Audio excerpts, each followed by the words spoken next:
ലൂക്കായുടെ സുവിശേഷം 23-ാം അധ്യായം 43-ാം തിരുവചനം. യേശു അവനോട് അരുളി ചെയ്തു, സത്യമായി ഞാൻ നിന്നോട് പറയുന്നു, നീ ഇന്ന് എന്നോടുകൂടെ പറുദീസായിൽ ആയിരിക്കും. ത്രിയേക ദൈവത്തിൻ്റെ വലിയ തിരുനാമത്തിന് മഹത്വമുണ്ടായിരിക്കട്ടെ. പുണ്യം പൂക്കുന്ന വലിയ നോമ്പ് കാലത്തിലൂടെ നാം യാത്ര ചെയ്യുകയാണല്ലോ.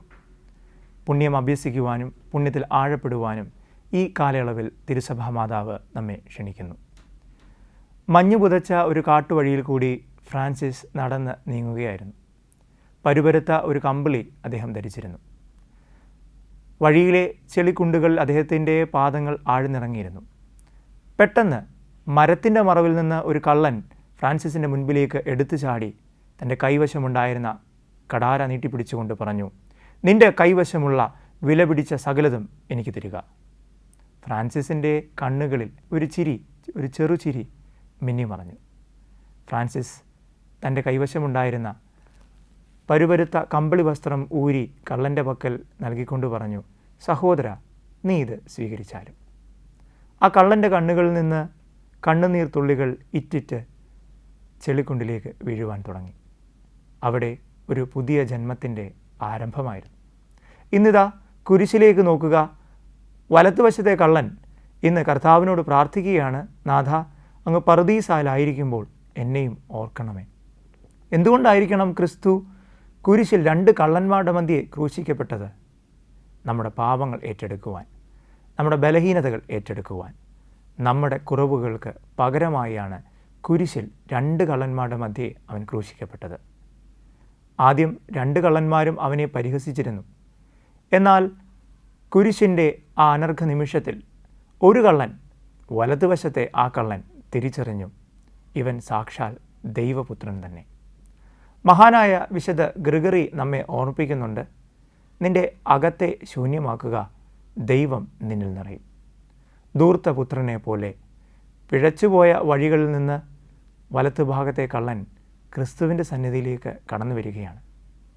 ക്രിസ്തുവിൻ്റെ ആ അന്ത്യനിമിഷത്തിലെ ശ്വാസത്തിൽ അവൻ തിരിച്ചറിഞ്ഞു അവൻ്റെ രാജ്യത്വം. അവൻ തിരിച്ചറിഞ്ഞു ഈ കുരിശിൽ പിടഞ്ഞു മരിക്കുന്നവൻ്റെ ദൈവപുത്ര സ്ഥാനം. അവൻ തിരിച്ചറിഞ്ഞു, എനിക്ക് രക്ഷ നൽകാൻ കഴിവുള്ളവനാണ് ഇവൻ. ആ കള്ളൻ പ്രാർത്ഥിക്കുന്നു, നാഥ, പറുദീസായിലായിരിക്കുമ്പോൾ എന്നെയും ഓർക്കണമേ. സ്നേഹമുള്ളവരെ, കുരിശിനോട് ചേർന്ന് നിൽക്കുമ്പോഴും ഞാനിപ്പോൾ എവിടെയാണ് യഥാർത്ഥത്തിൽ ആയിരിക്കുന്നത്?